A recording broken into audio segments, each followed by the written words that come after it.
প্রতি বছর চুরি হয় $1 বিলিয়ন বা 12,000 কোটি টাকার গ্যাস। অতিমাত্রায় রাজনৈতিক প্রভাব ও দুর্নীতিতে বিদ্যুৎ ও জ্বালানি খাতের অবস্থা নাজুক। নতুন গ্যাসের অনুসন্ধান না পেলে মজুদ শেষ হবে আগামী 9 বছরে। রাজধানীর তেজগাঁওয়ে ইন্টারন্যাশনাল বিজনেস ফোরাম আয়োজিত সেমিনারে জ্বালানি বিশেষজ্ঞরা এসব কথা বলেন।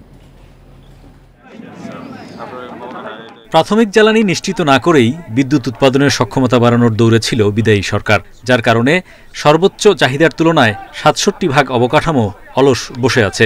আর গুনতে হচ্ছে ক্যাপাসিটি চার্জ, বাড়ছে বিদ্যুতের উৎপাদন খরচ ও ভোক্তা ব্যয়। অন্যদিকে দীর্ঘদিন উপেক্ষিত ছিল গ্যাস অনুসন্ধানের কাজ, বাড়েনি নিজস্ব কয়লার ব্যবহারও।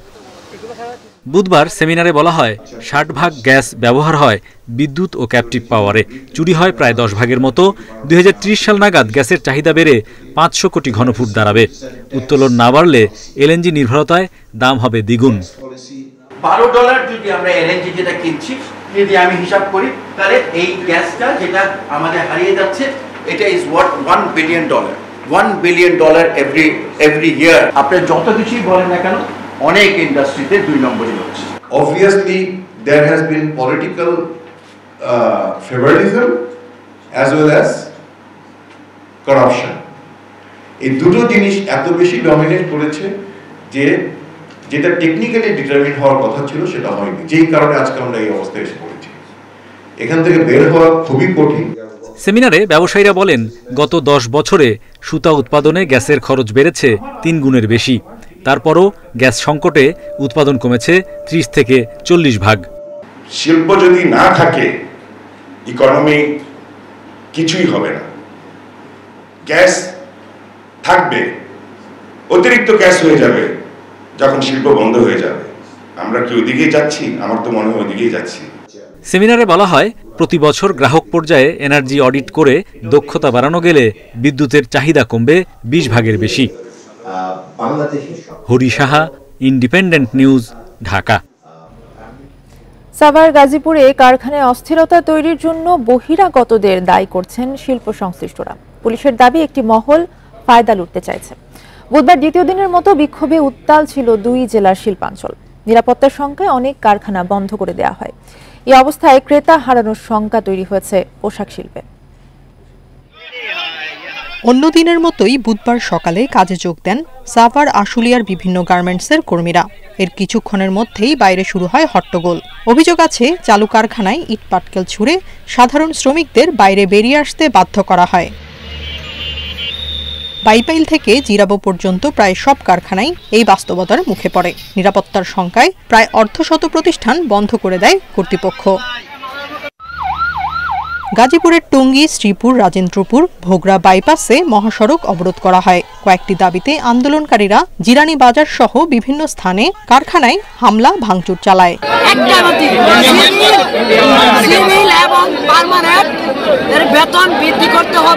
বাইরে গ্যাঞ্জামের কারণে এবং আমাদের ভাঙচুর হওয়ার কারণে আমাদের ওয়ার্কার সবাই বাইরে বের করে দেওয়া হয়েছে।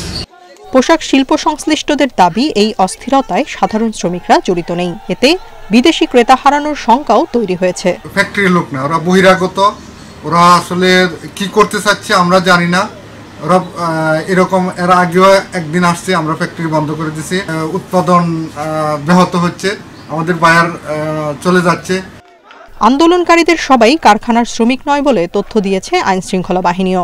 গাজীপুরের পুলিশ সুপার বলছেন, পোশাক খাতে অস্থিরতা তৈরির চেষ্টা করছে একটি মহল। চাকরি চাই বা বেকার সংগঠন, তাদের এই সংগঠনের বা তাদের আন্দোলনের ভিতরে কিছু ইন্ধনদাতা, উস্কানিদাতা বা একটা পক্ষ সুবিধা নেওয়ার জন্য কিন্তু ঢুকে যাচ্ছে এবং তারাই বিভিন্ন জায়গায় এদেরকে কাজে লাগিয়ে বা এদেরকে সামনে রেখে আপনার বিভিন্ন ফ্যাক্টরিতে ভাঙচুর, লুটপাটের মতো ঘটনা ঘটতেছে।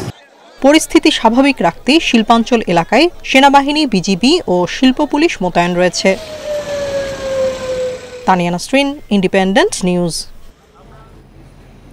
গদবাঁধা চিন্তা থেকে বেরিয়ে সব পর্যায়ের সংস্কার কর্মসূচি গ্রহণ এবং বাস্তবায়নে সচিবদের নির্দেশ দিয়েছেন প্রধান উপদেষ্টা ডক্টর মোহাম্মদ ইউনূস। এক্ষেত্রে সংশ্লিষ্টদের সাথে আলোচনা এবং মতামত গ্রহণের ওপর জোর দেন তিনি। অন্তর্বর্তী সরকারের দায়িত্ব নেয়ার পর বুধবার সকালে তেজগাঁওয়ে প্রধান উপদেষ্টার কার্যালয়ে প্রথমবারের মতো সচিবদের নিয়ে বৈঠকে বসেন ডক্টর ইউনূস। বলেন, ছাত্র জনতার বৈষম্যহীন দেশ গড়ার প্রত্যয়ে উদ্বুদ্ধ হয়ে নতুন মানবিক বাংলাদেশ করতে হবে। বিবেক ও ন্যায়বোধে উজ্জীবিত হয়ে নিজ নিজ ক্ষেত্রে সততা, নিষ্ঠা, জবাবদিহি নিশ্চিতের আহ্বান জানান তিনি। জনস্বার্থকে সর্বোচ্চ গুরুত্ব দিয়ে সরকারি কার্যক্রম পরিচালনার এবং সেবা সহজ করার তাগিদ দেন ডক্টর ইউনূস। দুর্নীতির মূলোৎপাটন করে সরকারি অর্থের সদ্ব্যবহার এবং সরকারি ক্রয়ে যথার্থ প্রতিযোগিতা এবং স্বচ্ছতা নিশ্চিতে প্রতিবন্ধকতা দূর করার প্রত্যয় তুলে ধরেন প্রধান উপদেষ্টা। পদত্যাগের প্রস্তুতি নিচ্ছে কাজী হাবিবুল আওয়ালের নেতৃত্বাধীন নির্বাচন কমিশন। এ বিষয়ে আগামীকাল দুপুর 12টায় জরুরি সংবাদ সম্মেলন ডেকেছেন প্রধান নির্বাচন কমিশনার। গেল 5 আগস্ট আওয়ামী লীগ সরকারের পতনের পর গুঞ্জন ওঠে যে কোনো সময় দায়িত্ব ছাড়তে পারে বর্তমান সিইসির নেতৃত্বাধীন এই কমিশন। এরই মধ্যে সিইসি এবং অন্য কমিশনাররা পদত্যাগের সার্বিক প্রস্তুতিও সেরেছেন বলে জানিয়েছেন তাদের ঘনিষ্ঠজনেরা।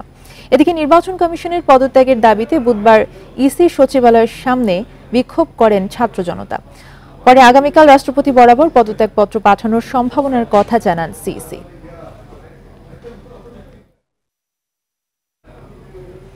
নির্বাচন কমিশন ও দুর্নীতি দমন কমিশন সহ যেসব প্রতিষ্ঠানে আওয়ামী লীগের সুবিধাভোগী এখনো আছেন তাদের অবিলম্বে পদত্যাগ দাবি করেছে বিএনপি।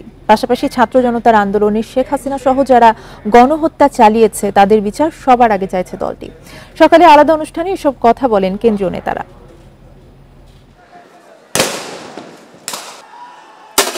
ছাত্র জনতার গণ অভ্যুত্থান দমনে চালানো হয় বেপরোয়া হামলা, গুলি।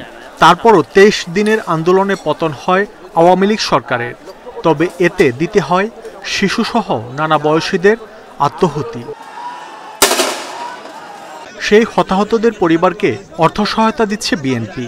বঙ্গবন্ধু শেখ মুজিব মেডিকেলে দলের ভারপ্রাপ্ত চেয়ারম্যান তারেক রহমানের পক্ষে এ অনুদান তুলে দেন রুহুল কবির রিজভী। এ সময় তিনি বলেন, গত 15 বছর আওয়ামী লীগ যে হত্যা নির্যাতন চালিয়েছে তা নজিরবিহীন। কেউ কেউ বলছেন যে আওয়ামী লীগকে ক্ষমা করে দিব। কি করে ক্ষমা করবেন? আমরা আওয়ামী লীগের সাধারণ সমর্থক যারা অপরাধ করেনি তাদের কথা বাদ দিলাম। তাদের প্রতি আমাদের কোনো ক্ষোভ নাই, জনগণের কোনো ক্ষোভ নাই। কিন্তু যে মহিলা হেলিকপ্টারে ওঠার সময়ও নাকি তার আইন শৃঙ্খলা বাহিনীকে বলেছেন, তার আইজিকে বলেছেন, দেখো তোমরা আন্দোলন দমন করতে পারো কিনা। ক্ষমতার জন্য, লোভের জন্য, রাষ্ট্রকে গ্রাস করার জন্য নিজ দেশের আলোক পিয়াসী শিশুদের হত্যা এবং রক্ত দেখে যিনি আনন্দিত হন, সে কি কাঠগোড়ার কাছাকাছি আসবে না? তার কি বিচার হবে না? এর আগে নয়াপল্টনের অফিসে বিএনপির ত্রাণ তহবিলে সহায়তা দিতে আসেন বিএনপি নেতাকর্মী সহ নানা শ্রেণী পেশার মানুষ। এ সময় দুর্গতদের পাশে থাকার কথা আবারও জানিয়ে দলটির নেতারা বলেন, দেশ স্বৈরাচার মুক্ত হলেও তাদের সহযোগীরা এখনও তৎপর রয়েছে। নির্বাচন কমিশন আজ অবধি নির্লজ্জের মতো বসে আছে। জনরোষ থেকে কেউ রক্ষা পাবে না। আর দুদুকে যে সমস্ত কর্মকর্তা এবং কমিশনাররা এখনো বসে রয়েছে বিগত সরকারের সুবিধাভোগী হিসাবে, আমি সরকারকে বলবো দুদুক পুনর্গঠন করা অতীব জরুরি, নির্বাচন কমিশন পুনর্গঠন করা অতীব জরুরি। বিএনপি ক্ষমতায় এলে দেশে গণতন্ত্র, আইনের শাসন ও মানবাধিকার ফিরবে বলেও জানান দলটির কেন্দ্রীয় নেতারা। মাহমুদ শরীফ, ইন্ডিপেন্ডেন্ট নিউজ, ঢাকা। ছাত্র আন্দোলনে নিহতদের স্মরণে কাল সারা দেশে শহীদি মার্চ কর্মসূচি পালিত হবে। দুপুরে ঢাকা বিশ্ববিদ্যালয়ের টিএসসিতে সংবাদ সম্মেলনে ঘোষণা দেন বৈষম্য বিরোধী ছাত্র আন্দোলনের নেতারা। এ সময় সমন্বয়ক হাসনাত আব্দুল্লাহ মন্তব্য করেন, ৭২-এর সংবিধানটি আওয়ামী লীগের জাতির ওপর চাপিয়ে দেওয়া হয়েছিল। ছাত্র আন্দোলনের মুখে গত 5 আগস্ট শেখ হাসিনা সরকারের পতন হয়। সরকারি হিসাবে ১৭,৯২৬ জন আহত হয়েছে আর নিহত হয়েছে ৬১৭ জন। এর 1 মাস পূর্তিতে বৃহস্পতিবার বিকেলে শহীদি মার্চ করবে বৈষম্য বিরোধী ছাত্র আন্দোলনকারীরা। ঢাকা বিশ্ববিদ্যালয়ের রাজু ভাস্কর্য থেকে শুরু হয়ে নীলক্ষেত, কলাবাগান, ফার্মগেট ঘুরে শহীদ মিনারে শেষ হবে। শুধুমাত্র কয়েকটি কমিটি, ঢাকা বিশ্ববিদ্যালয় সহ জগন্নাথ, জাহাঙ্গীরনগর, চট্টগ্রাম, এরকম অল্প কয়েকটা কমিটির সাথে আমরা অথরাইজ করেছি। এর বাইরে আমরা আসলে কোনো সেরকম কোনো কমিটি দিই নাই, জেলাভিত্তিক আমরা কোনো কমিটি দিই নাই বলতে গেলে। তো যারা এরকম জেলাভিত্তিক বা এলাকা ভিত্তিক সমন্বয় পরিচিতি এইসবের সাথে জড়িত হচ্ছে, তারা আমরা মনে করছি তারা আমাদের লোক না, তারা আসলে আমাদেরকে প্রশ্নবিদ্ধ করার জন্য এই কাজ করছে। সংসদ ভবনের সামনে দিয়ে ফার্ম গেট, কাওরান বাজার, শাহবাগ, আবার রাজু ভাস্কর্য হয়ে আমাদের জাতীয় শহীদ মিনারে গিয়ে শেষ হবে। এবং সেখানে আমরা প্রত্যাশা করি আমাদের শহীদ পরিবারের একজন মা, একজন বাবা, একজন ভাই, একজন বোন তাদের জায়গা থেকে তাদের চাওয়াগুলো বলবেন। সংবাদ সম্মেলনে সমন্বয়ক হাসনাত আব্দুল্লাহ বলেন, রাষ্ট্র সংস্কারের জন্য সরকারকে সহযোগিতা করছে শিক্ষার্থীরা। মন্তব্য করেন, ৭২-এর সংবিধানটি চাপিয়ে দেয়া হয়েছে। এই আওয়ামী লীগের সংবিধানটা সেখানে হচ্ছে একটা আমরা জাতীয় সংবিধান হিসেবে আমরা মেনে নিয়েছিলাম। আওয়ামী লীগের সংবিধানটাকেই আমরা বাংলাদেশি সংবিধান হিসেবে ধরে নিয়েছিলাম। অর্থাৎ দেখেন, একটা দলের সংবিধানকে যখন একটা দেশের সংবিধান হিসেবে চাপিয়ে দিতে চায়, সেই জায়গাতে হচ্ছে ফেসিবাদের প্রথম বীজটা বপন করে দেওয়া হয়। নির্বাচন কমিশন সংস্কার ও সুষ্ঠু নির্বাচনের বিষয়ে সোচ্চার থাকার কথা জানিয়েছেন শিক্ষার্থীরা। নূরে আলম, ইন্ডিপেন্ডেন্ট নিউজ, ঢাকা। ছাত্র জনতার আন্দোলনে রাজধানীর উত্তরায় হাফেজ মাওলানা হাবিবুল্লাহ বাহার হত্যা মামলায় সাবেক প্রধানমন্ত্রী শেখ হাসিনা, সাবেক স্বরাষ্ট্রমন্ত্রী আসাদুজ্জামান খান কামাল, সাবেক সেতুমন্ত্রী ওবায়দুল কাদের সহ ৫৬ জনকে আসামি করা হয়েছে। দুপুরে ঢাকার metropolitan magistrate Farzana Shakila Sumo চৌধুরীর আদালতে এই মামলাটি করা হয়। মামলাটি করেন হাবিবুল্লাহ বাহারের প্রতিবেশী চাচা আশরাফ সিদ্দিকী। পরে আদালত বাদীর জবানবন্দি গ্রহণ করে অভিযোগটি উত্তরা পশ্চিম থানাকে এজাহার হিসেবে গ্রহণের নির্দেশ দেন। জানা যায়, গত ১৯ জুলাই উত্তরায় গুলিবিদ্ধ হন হাবিবুল্লাহ বাহার। পরদিন চিকিৎসাধীন অবস্থায় তিনি মারা যান। এদিকে রামপুরায় শ্রমিক আমির হোসেনকে গুলি করে হত্যার ঘটনায় শেখ হাসিনা, ওবায়দুল কাদের, আসাদুজ্জামান সহ ২৪ জনকে আসামি করে আরেকটি মামলা হয়েছে। মামলাটি তদন্ত করতে পিবিআইকে নির্দেশ দিয়েছে আদালত। অবৈধ সম্পদ, অর্থ পাচার ও ক্রয় বাণিজ্য সহ বিভিন্ন অনিয়মের অভিযোগ খতিয়ে দেখতে সাবেক সেনাপ্রধান অবসরপ্রাপ্ত জেনারেল আজিজ আহমেদের বিরুদ্ধে অনুসন্ধানের সিদ্ধান্ত নিয়েছে দুর্নীতি দমন কমিশন। একই সঙ্গে সাবেক সেনাপ্রধানের ২ ভাই হারিস আহমেদ, তোফায়েল আহমেদ, জোসেফের বিরুদ্ধেও অভিযোগ খতিয়ে দেখা হবে। বুধবার দুদকের প্রধান কার্যালয় থেকে এই বিষয়ে সিদ্ধান্ত নেওয়া হয় বলে নিশ্চিত করেছে সংস্থাটি। দুদকের গোয়েন্দারা অভিযোগগুলোর প্রাথমিক সত্যতা পাওয়ার পর শুরু হতে যাচ্ছে এই অনুসন্ধান। এছাড়া একই দিন টেন্ডার বাণিজ্য, সরকারি সম্পত্তি দখল, সরকারি অর্থ আত্মসাৎ, চাঁদাবাজি, অবৈধ সম্পদ অর্জন সহ নানা অভিযোগে সাবেক সংসদ সদস্য নিজামুদ্দিন হাজারীর বিরুদ্ধে অনুসন্ধান শুরু করেছে সংস্থাটি।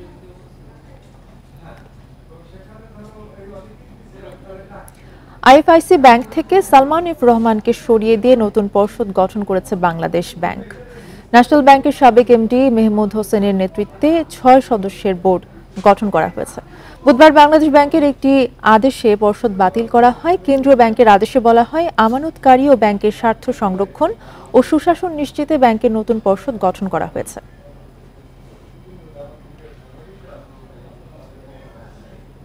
এই ছিল এখনকার সংবাদে। ইন্ডিপেন্ডেন্ট টেলিভিশনের সব খবর জানতে চোখ রাখুন ফেসবুক, ইউটিউব এবং এক্সে। ধন্যবাদ।